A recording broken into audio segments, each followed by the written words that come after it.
welcome back to Notebook Check Tech Reviews, where we've got the Acer Spin 7 for you.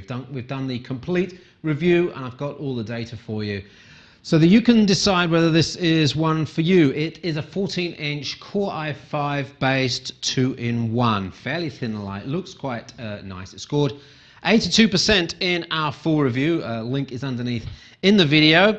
Let me give you some more detail about the screen, about the battery life, about the keyboard, and about the ports. And we'll start there because this one only has two USB-C ports, which are USB 3.0 compatible. So you can power them through this. One of these is to charge it. But the display output is a matter of getting display link over USB, or using the Miracast or wide-eye support that will be in this. So big problems there. On the other side, you can see there's no ports there.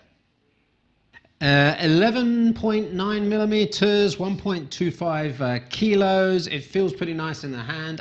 Aluminium alloy, and of course you've got this nice convertible function. Of course, as a tablet, it's useless. It's too heavy to be a tablet, but there are a couple of modes that you can use. This one is probably the most popular for touchscreen users. You can use the device on a seat back quite nicely, gets your content fairly easily, and it's a fairly nice snacking mode. That might be good on a table if you've got it leaning up. If you want to have it that and use touch, there's going to be a problem there because it's going to drop down.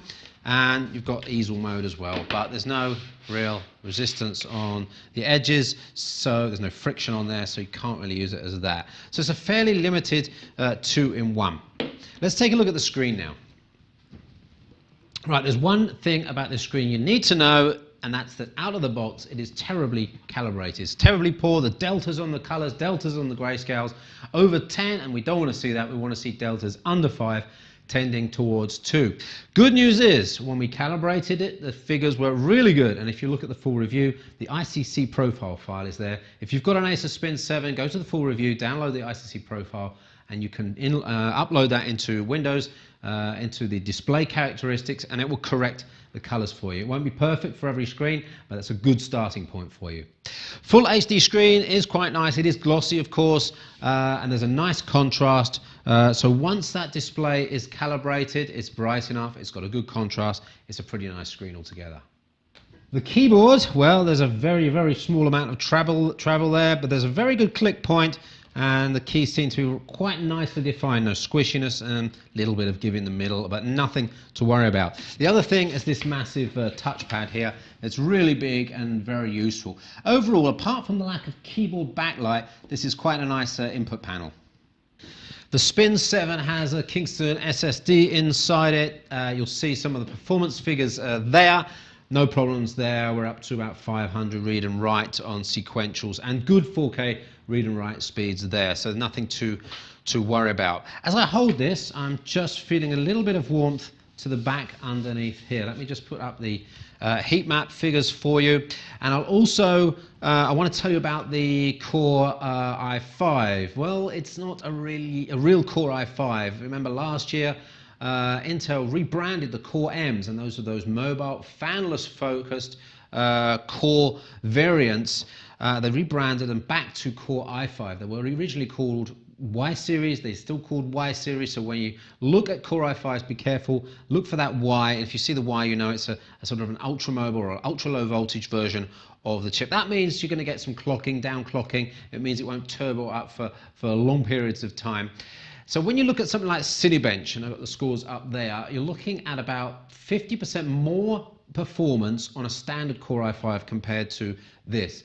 Overall, PC Mark 8 scores weren't too bad. You're into office area here. This is not a gaming device, but certainly for office, for typing, for bloggers, for photo editing, even a little bit of full HD video editing, this should be fine. So just to prove to you on the gaming side of things that this really isn't up to scratch, take a look at that list there. We did a lot of gaming tests. As you can see, there's not much green there, which means it's basically a store gaming machine. Use Windows Store games, you'll have a fine experience, but if you want to do some PC gaming, it's really not up for it. I mentioned the warmth as we go through this video review. It's starting to heat up there. 40 plus degrees is what it reaches under real stress test conditions, and that's only in this area and this area here. It's not too bad, so don't worry too much about this. In terms of noise, it's completely fanless, so completely silent, which is a really good thing. And let's talk now about the battery life, because 40 watt-hour battery inside is about what's to be expected for a 1.2, 1.3 kilogram device. And we're getting about 6.5 hours Wi-Fi browsing time on it. That's with the screen set at 150 nits, which is a sort of a living room comfortable brightness. You'll get more out of it if you are on an aircraft, for example, typing. You'll be able to switch the Wi-Fi off and save some energy there, and maybe even bring the backlight down. If you're using it for video rendering or any sort of gaming, expect the battery life to run down to under 2 hours. There's just one more thing to tell you about the Spin 7, and this is really rare amongst 2-in-1s, and that is you take off these screws on the back, you can get easy access to the battery, to the SSD, and to the Wi-Fi module. So there's definitely some upgrade possibilities there. If you wanted to drop in a bigger capacity hard drive, a SSD, you can do that. If you need to replace the battery, you can do that. And if you wanted to switch the Wi-Fi module out for something else, you can do that too. So great points to Acer for that accessibility and maintenance capability on the Spin 7. A couple of pictures there I'm showing you of the internals. So on the pros and cons, there's one really obvious one, and that's these USB-C ports. There's no USB 3.1 Gen 2 capability, but Acer, thank you. We want to see more of this. They provide a USB Type-C to Type-A adapter, which means you can run standard peripherals, USB peripherals off it, which means you can also use one of those mini display link adapters. That's a display over USB that only requires a software installation on the PC to drive the monitor. The other problems are, well, the keyboard's not really high-end. It's very shallow feel, although I think for some people, especially those who have a shallow angle of typing, might be okay. No backlight on it. There could be maybe a little bit more sturdiness in this base. That is up to you and your tastes. I certainly found it not too bad. And the other thing was the color calibration of the screen. Out of the box, it was really bad, but it calibrates down very well. So you've got a nice screen once it's calibrated, a nice format device. SSD is quite fast. It looks pretty good, and performance-wise, well, Office Plus type scenarios, student work, a little bit of video editing, certainly a bit of basic photo editing, and that sort of productivity. Battery life, reasonable 6.5 hours for 1.3 kilos, so not too bad there. Overall, 82%. There's the breakdown of the scores, but you need to check out the full review to get more information, where we've got a lot more test results from the screen, the speakers we've tested as well.